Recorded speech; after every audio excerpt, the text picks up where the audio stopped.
Hare Rama, Rama Rama, Hare Hare.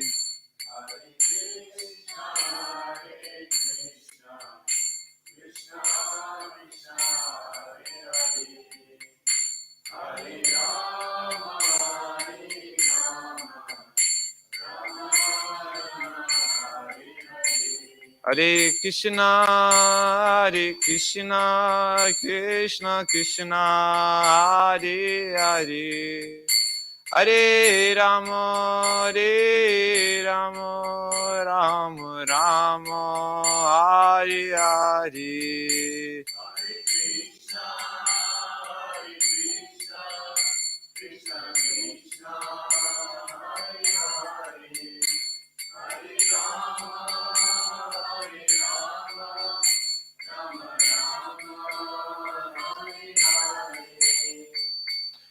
Shri Gurunatha Mai Pushashi Ki, Srila Prabhupada Ki, Tagore Premanandi.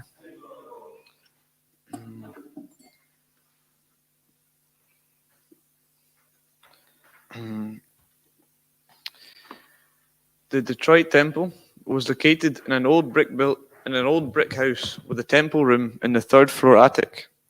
The lease was soon due to run out, and Govardhan, the temple president, was looking for a new place.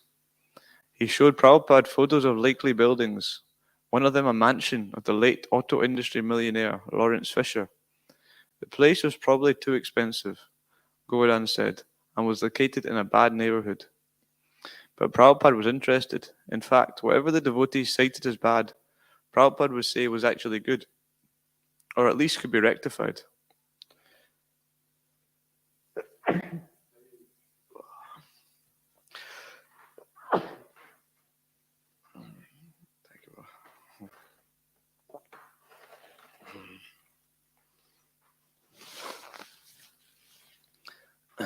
As for the high crime rate in the area, he said, you'll have nothing to fear. Just chant Hare Krishna and distribute prasadam. Invite all the neighborhood people, thieves and rascals, to take prasadam and chant, and you won't have any thefts.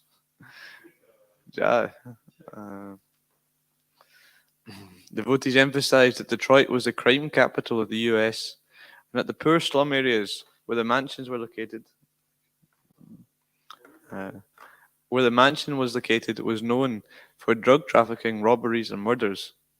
But Prabhupada repeated that they should not be afraid. I lived in the Bowery, he said, and he described how the bums used to urinate on his front door and lie across the doorway. But when he would come to enter the building, they would get up and say, yes, sir, come on, sir. Jai Srila Prabhupada Ki. Please.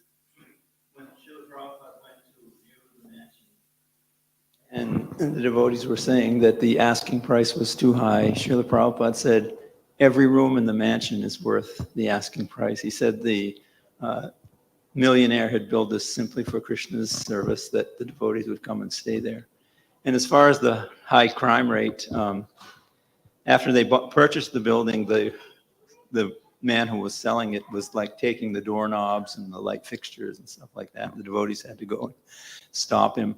And there was this piece of furniture that they put out on the sidewalk that said free. They put a sign that said free, and it sat there for days.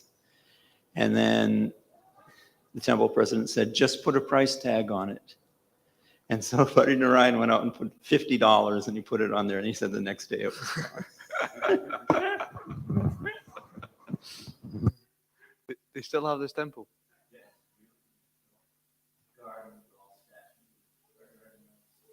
The temple used to be the ballroom. And the ceiling is actually stained like the blue sky, the clouds. It's really, really nice. Karuna Bhavan trip. Om Namo Bhagavate Vasudevaya. Om Namo Bhagavate Vasudevaya. Om Namo Bhagavate Vasudevaya. Bhagavate Vasudevaya. Reading from Grantaraj Srimad Bhagavatam, Canto 6, Chapter 17, text 20. Guna pravahe etasmin kaha shapaha kaha nu anugraha ka swargaha narakaha ka va kim sukam dukam eva va guna pravaha etasmin ka shapako nanugraha ka swargo naraka kova kim sukam dukam eva va guna pravaha etasmin ka shapako nanugraha ka swargo naraka kova kim sukam dukam eva va guna pravaha etasmin ka shapako nanugraha ka swargo naraka kova kim sukam dukam eva va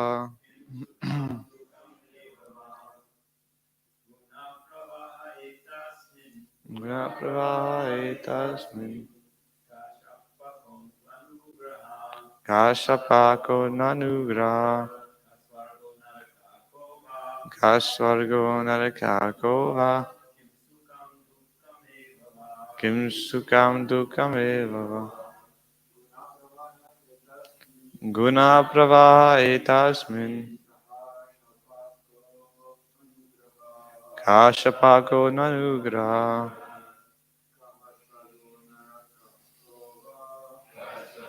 naraka kova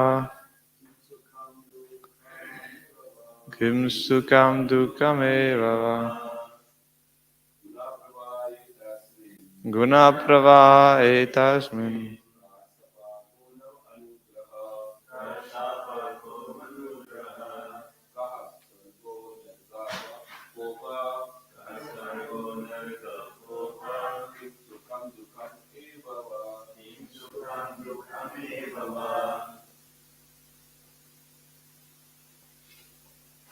Anyone else? Guna pravaha etasmin kasvargo kasvargo naraka kova kim sukam dukam eva cha guna pravahe. In the current of the modes of material nature, etasmin, this, kaha, what, shapaha, a curse, kaha, what, nu, indeed, anugraha, a favor, kaha, what, swargaha, elevation to heavenly planets, narakaha, hell, kaha, what, va, or, kim, what, sukam, happiness, dukam, distress, eva, va, indeed, va, or. Translation and purport by His Divine Grace, A.C. Bhaktivedanta Swami, Srila Prabhupada, Srila Prabhupada Ki. This material world resembles the waves of a constantly flowing river. Therefore, what is a curse and what is a favor? What are the heavenly planets and what are the hellish planets? What is actual happiness? What is actually happiness? And what is actually distress? Because the waves flow constantly, none of them has an eternal effect. Please repeat. This material world resembles the waves of a constantly flowing river. Therefore, what is a curse and what is a favor? What are the heavenly planets? And what are the hellish planets? What is actually happiness? And what is actually distress? Because the waves flow constantly, none of them has an eternal effect. Srila Bhaktivinoda Thakur sings, Miche mayara ravashe yachi beshe kacha habu dubabai. My dear living entities within this material world, why are you being carried away by the waves of the modes of material nature? Jiva Krishna Dasa e Vishvasa Kardita Ara Dukanai. If the living entity tries to understand that he is an eternal servant of Krishna, there will no longer be misery for him. Krishna wants us to give up all other engagements and surrender unto him. If we do so, nothing like cause and effect for this. If we do so, where will be the cause and effect of this material world be? There is nothing like cause and effect for the surrendered soul. Srila Vishwanath Chakravarti Thakur says in this regard that being put into this material world is like being thrown into a mine of salt. If one falls into a mine of salt, he tastes only salt wherever he goes. Similarly, this material world is full of miseries. The so-called temporary happiness of the world is also misery. But in ignorance, we cannot understand this. That is the actual position. When one comes to his senses, when he becomes Krishna conscious, he is no longer concerned with the various conditions of this material world. He is not concerned with happiness or distress, curses or favors, or heavenly or hellish planets. He sees no distinction between them. Om Jnanatamrandasya Gyananjana Shalakaya Chakshurunmritam Jena Tasmai Shri Guruve Namah Shri Chaitanya Manovishtam Stapitam Dena Bhutare Swaya Rupa Gramayam Daranti Swaparantikam Vandeyam Shri Guru Shri Yuta Parakamalam Shri Gurun Vaishnavamscha Shri Rupam Sagajatam Sagana Raganatam Vitam Tam Sajivam Sadvaitam Savadutam Parijana Saitam Krishna Chaitanya Devam Shri Radha Krishna Pada Sagana Raganatam Vitam Tam Sajivam Sadvaitam Savadutam Parijana Saitam Krishna Chaitanya Devam Shri Radha Krishna Pada Sagana Lalita Shri Vishakam Vitamscha He Krishna Karuna Sindhu Dino Bandhu Jagatpate Gopesha Gopika Kanta Radha Kanta Namostute Tapta Kanchana Gaurangi Radhe Vrindavaneshwari Vrishabhanu Sutadevi Pranamami Hari Priye Anchakalpatarupyascha Kripa Sindhu Bhinepacha Patitanam Bhavanebhyo Vaishnavebhyo Namo Namah Jai Shri Krishna Chaitanya Prabhu Nityananda Shri Advaita Gadadhara Shiva Sari Gaura Bhakta Vrinda Hare Krishna Krishna Krishna Hare Hare Hare Rama Rama Rama Hare Hare.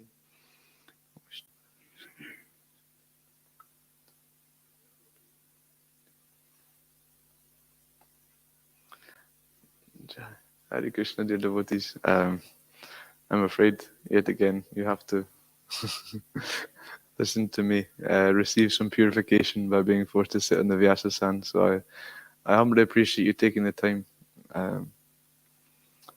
But ultimately, Mangalananda Prabhu, the Prabhupada disciple, he's singer, and one song I like very much. He makes Krishna conscious very simple. You know, he's got deep realizations. He said, eloquence is truth spoken concisely. This is what Mangalananda does. He's, my favorite song, he says, because of you, false is false, true and true. Because of you, red and red is blue and blue is blue. And slowly it's starting to all come into view. It's not about me. It's all about you. He says, and if you, people, he's advertising himself as, Michael Cassidy, a country singer, etc. And people did not know knowledge of Krishna. They think it's a love song. But when you actually understand, he's a very deep devotee, then yeah, this is the epitome of Krishna consciousness. It's not about me. It's all about you. So I need to stop thinking it's about me. So please, please give your blessings.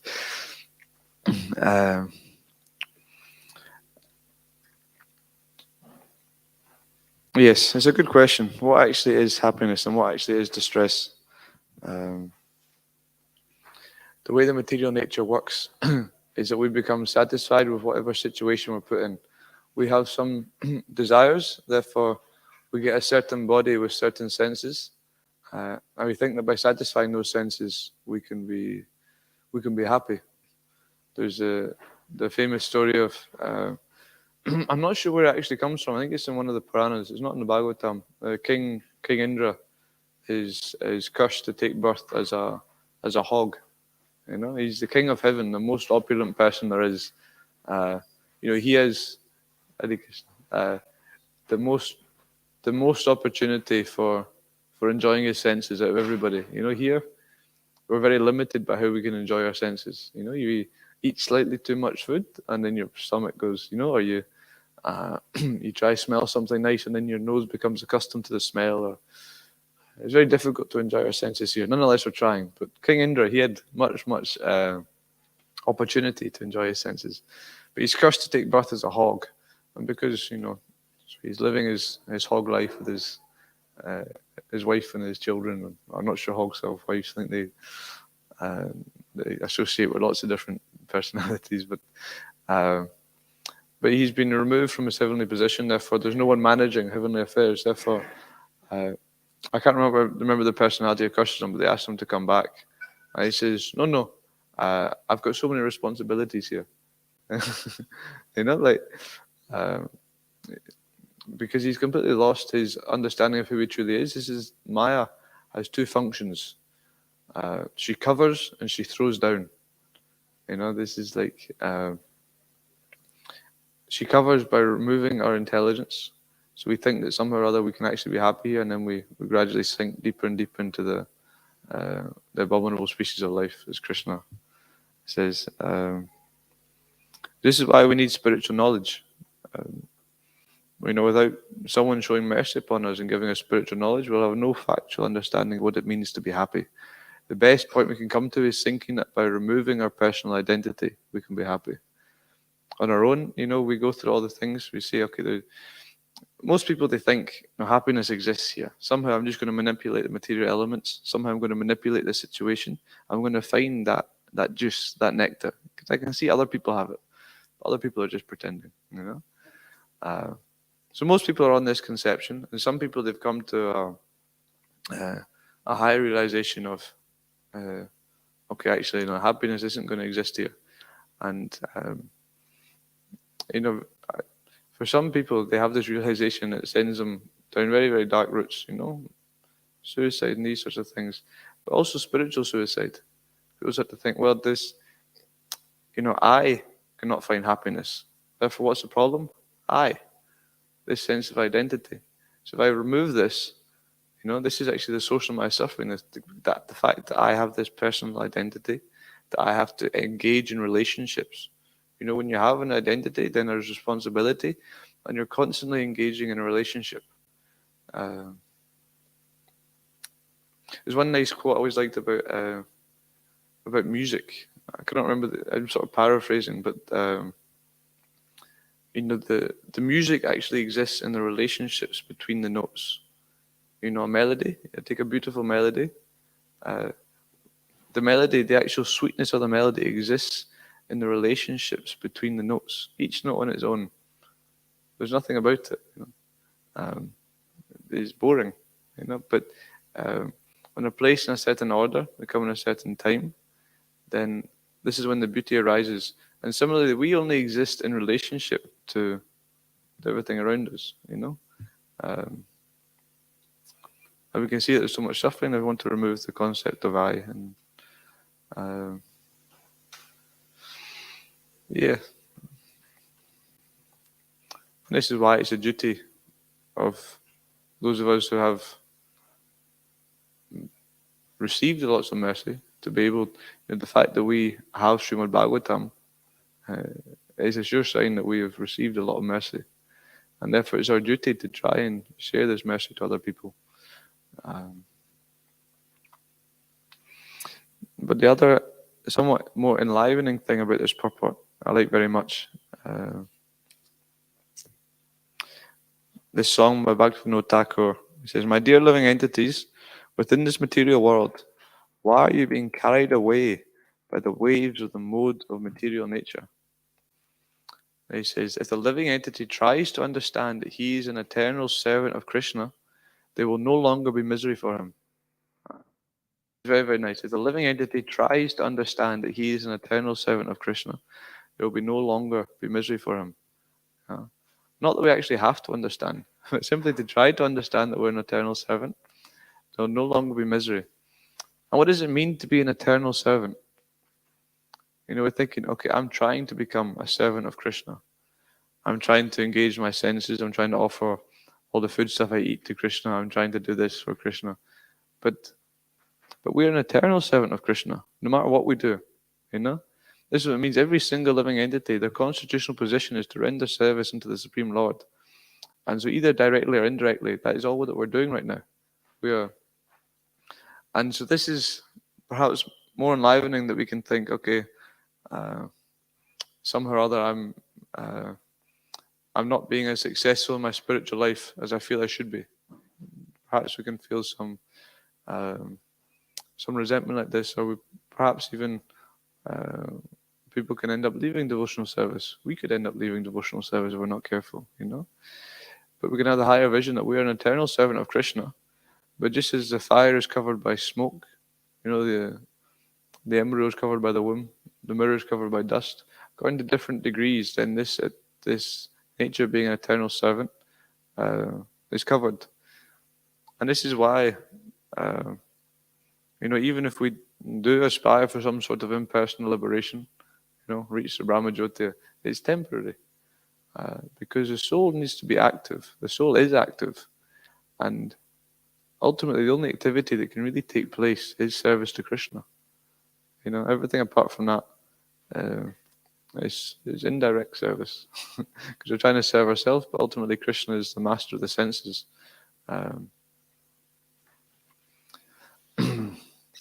Therefore, we have to change the mentality so that we develop this attitude of rendering service to Krishna as Krishna desires. Anaku yena Krishna anushilanam. To ultimately, real service, to be a servant, kinkara. Kinkara means what do you want? And this is very nice. I was raised, Christian, and there's this conception.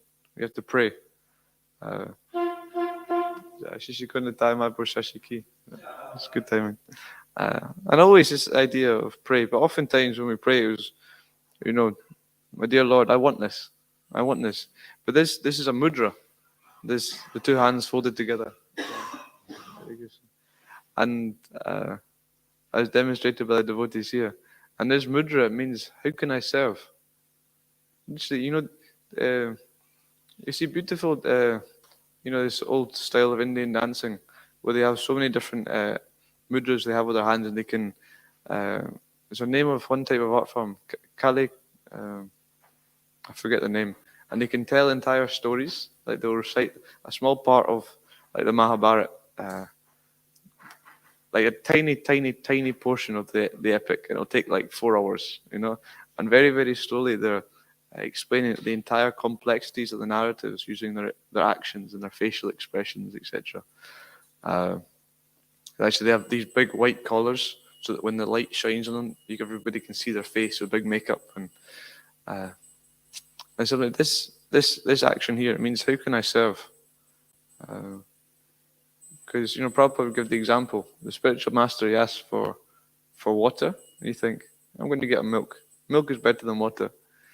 Then actually it's not so favorable because you do not know the ultimate, the intentions behind the spiritual master.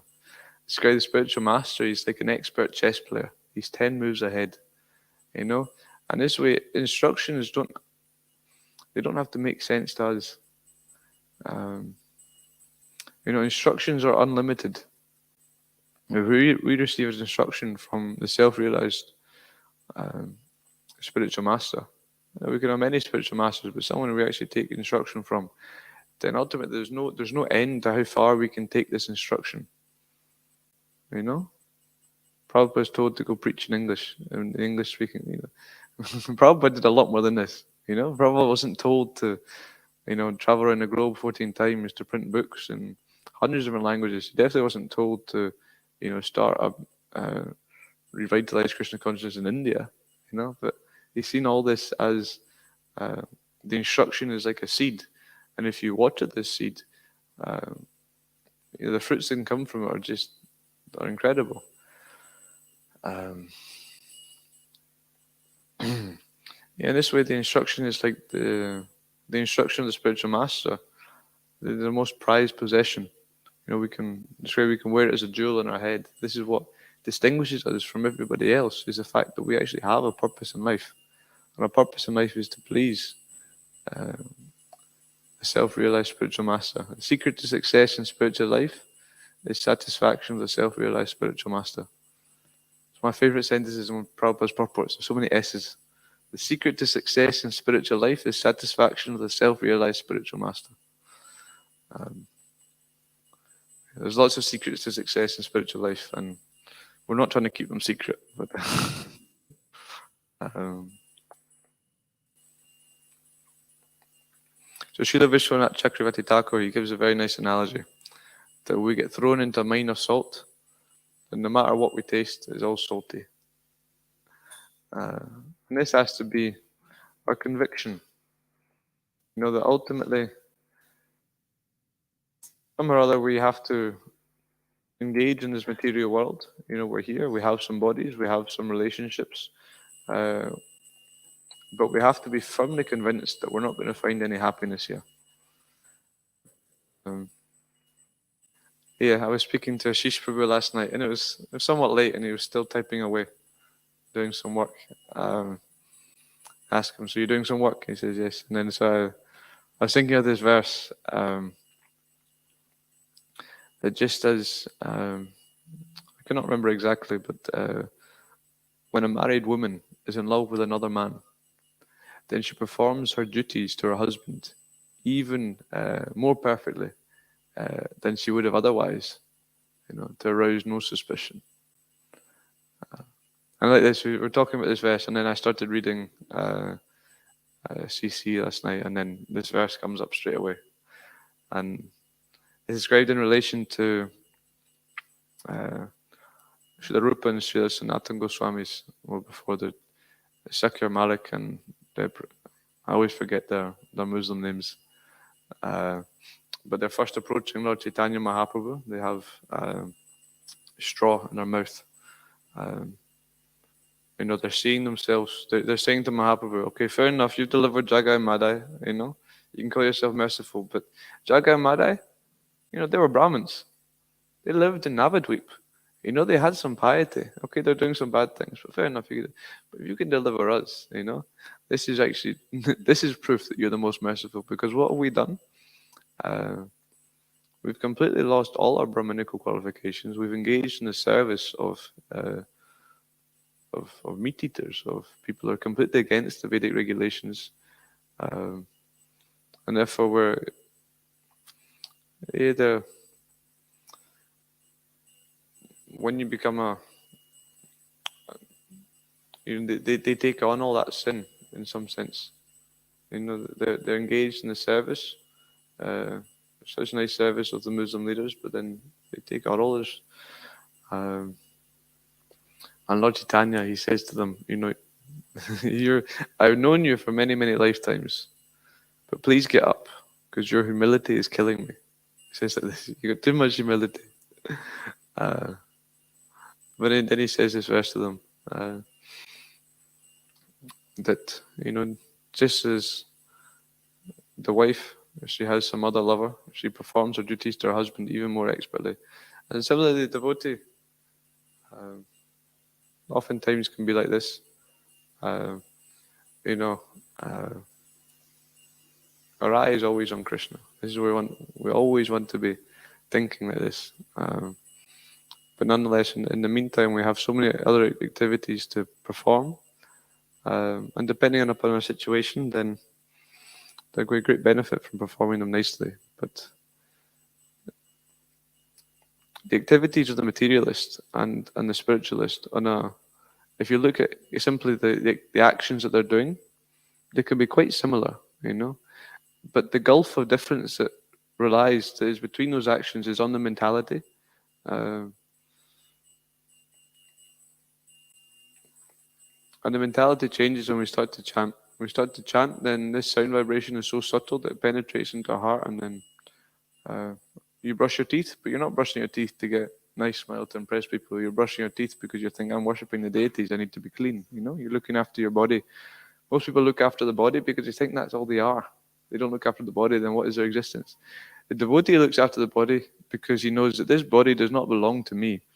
This body is the property of my spiritual master. This is one realization I've been trying to imbibe. I very much struggle, with this. But the body belongs. Just like perhaps the spiritual master may have some possession, like a laptop, some computer, and he may give the computer to you and say, you could file these things for me, or do my taxes, or something, something like this. Then we've been given the laptop computer, the spiritual master. Then how would we treat it? We'd be very careful. We make sure that we never drop it or anything. More than that, we'd actually perhaps make sure there's no corrupt files, that nothing bad's coming into it. Make sure it's almost in better condition than when he gave it to us, because we're using it for his service. And it's anything that's used in the service of the Lord's devotee becomes spiritualized. And if we can treat our body in the same way, that this is one of my most vital instruments for serving the Lord. How can you lead kirtan if you're sick? How can you distribute books if you're sick? So we can see that currently in our conditioned state that we're in desperate need of this body in order to execute service. Because if the body becomes completely disabled, then how much strength do we have simply to chant the holy name? Now this is what's going to happen at the end.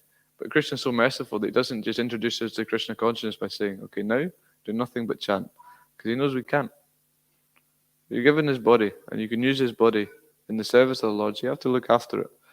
And I'm simply saying this so that I may somehow or other realize this fact, But if you have real taste for service to the spiritual master, if you understand the importance of this mission, and if you have real taste for the holy name, then this will take priority, and you'll simply think, okay, I will, eat enough prasad, get enough sleep, get sunlight, exercise, etc., simply to benefit my service, to benefit my chanting. And this is what I pray one day I may have this realization. Otherwise, the senses are in control, or the mind, you become impersonal, get rid of the body. But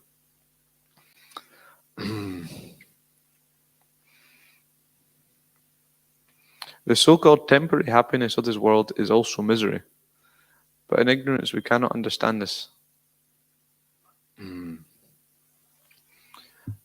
Prabhupada gives a famous example of you're walking in, I think it was like they're walking in the desert, then you get these big caravans of camels. And somehow other people are looking after it. Perhaps someone can explain the analogy better. The wet and dry stool. Prabhu, can you remember? Prabhupada talks about one example of being in the desert and the camels are leaving.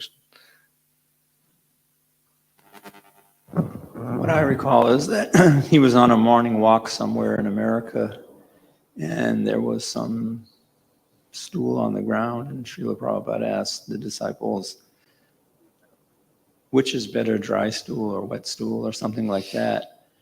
And, they were trying to think of what the correct answer is, and he said, it's all stool.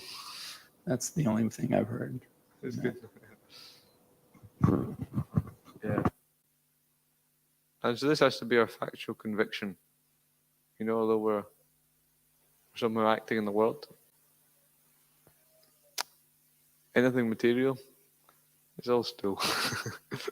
And it can't give us happiness because we're seeking to have a relationship with Krishna. And if you can satisfy Krishna's devotees, this is the supreme source of happiness.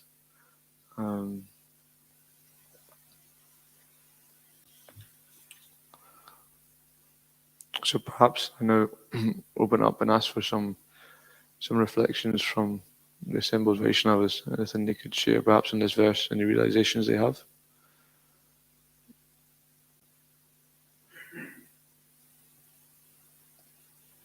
Prabhu, very nice, sweet class.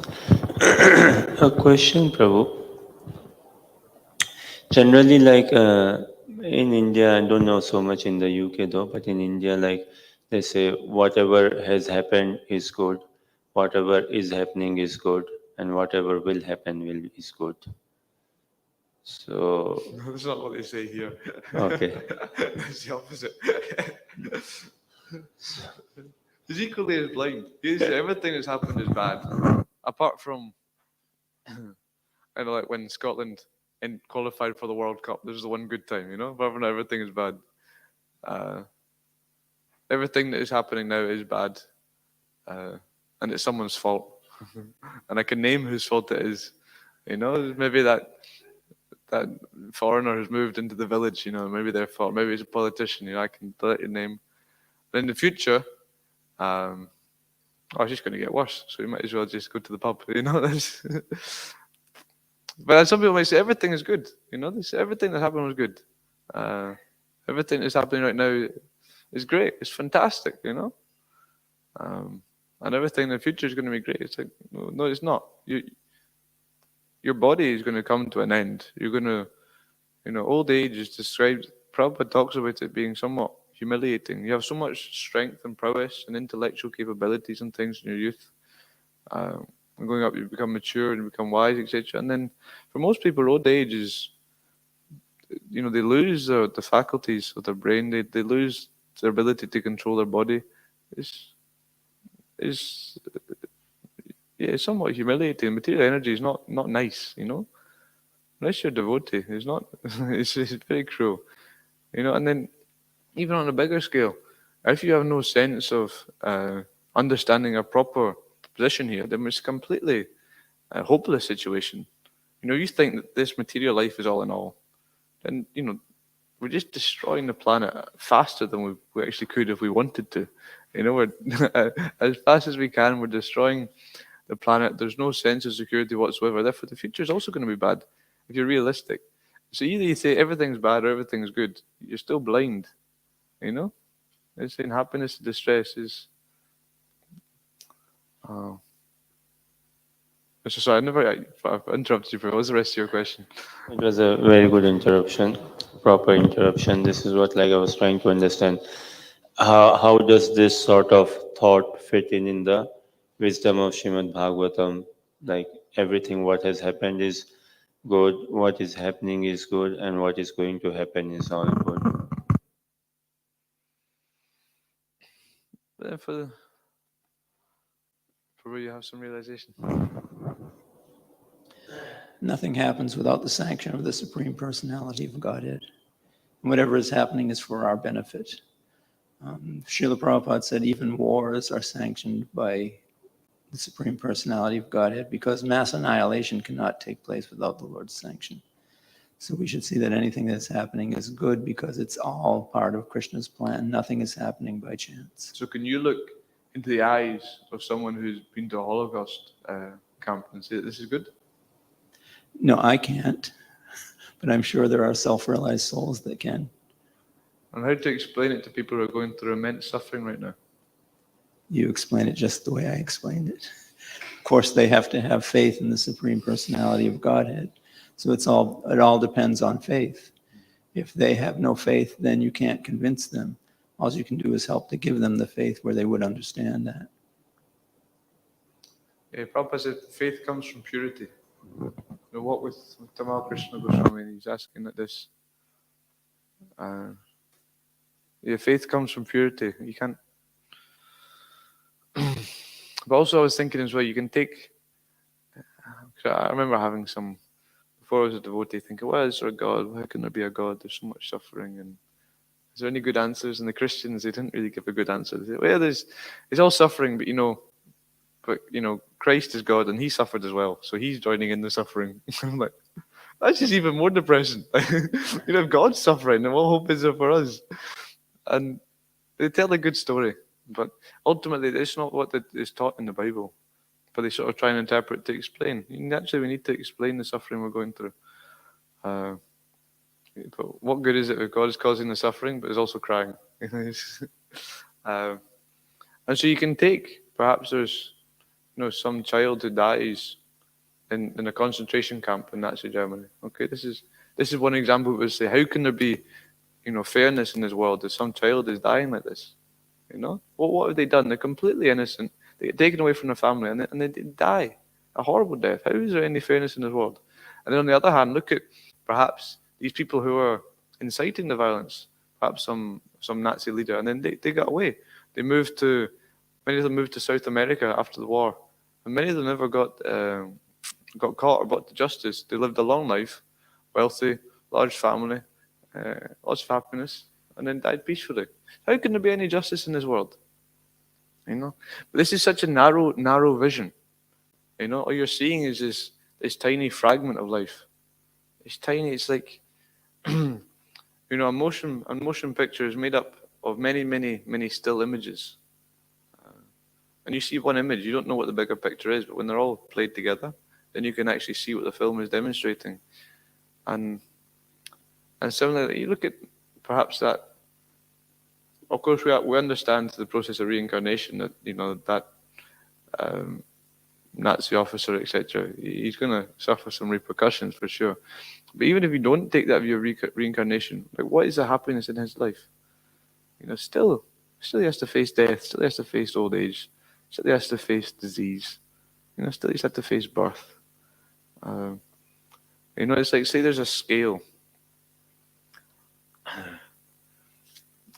Yeah, you put at the top, being a resident of Vrindavan and serving the Supreme Lord, serving Krishna and Goloka Vrindavan. This is the top of the happiness scale.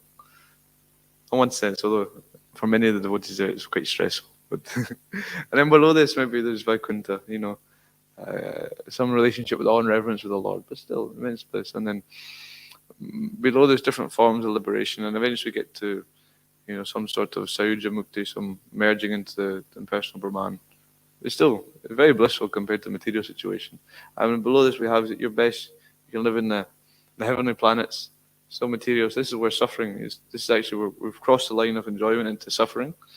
Well, I guess impersonal liberation is also suffering, because you can't chant. But then we reach the top of the material, heavenly planets, etc. And we can go all the way down different heavenly planets. Swargaroka, Taparoka, etc. And then we get to the earthly realm, okay? And in the earthly realm, we have people who are, very, very rich, perfect health, lots of beauty. We put them at the top. And then at the bottom of the earthly realm is people who are just, born in suffering and cannot eat and so many different anxieties, etc. And then below this is hellish planets, and it goes down and down and down. And so there's this huge scale of how you can conceive of happiness, and we just have a very, very limited, narrow perception. We think, well, from what we can see from the earthly realm, and if people are on the top, this is real happiness, and at the bottom, this is real suffering. And it's like, no, it's so much more than this. It's so much more than this. And so this, when you actually zoom out, it's just like the same thing. And this we have to aspire for the happiness will actually satisfy us. And that happiness comes from service. And as you see from Chitraketu, it doesn't matter where you're situated, Heavenly planets, hellish planets, spiritual world, doesn't matter, because you can render service. And Mamcha Yogya Bicharana Bhakti Yoga Sevati, you're into service, then you're free from the modes of material nature. Iha Yasha Harer Dasya Karmana Manasa Gira Nikalasha Vivashtashu Jivan Mukta Suchate. If one is rendering devotional service with all their actions, all their thoughts, all their words, then even though they're engaged in so many activities, they're to be considered liberated in this very life. In this very body, they're to be considered liberated. Prabhupada, Krishna, he says, Vrindavanam pruchaja paramekam nagachati. He never takes a step outside of Vrindavan. You know? And Krishna is always with his devotees. And so the devotee of Krishna, if he has this consciousness of how to constantly favorably serve the Supreme Lord without any desire for karma or for jnana, then he never leaves Vrindavan. Therefore, there's no suffering. So, I best stop here. Unless there's any more questions. Okay, Jai Grantaraj Srimad Bhagavatam ki. Itai Gaur Premanandi. Shira Prabhupada ki. His Grace Panca Tattva Prabhu ki. All of you ki. Jai.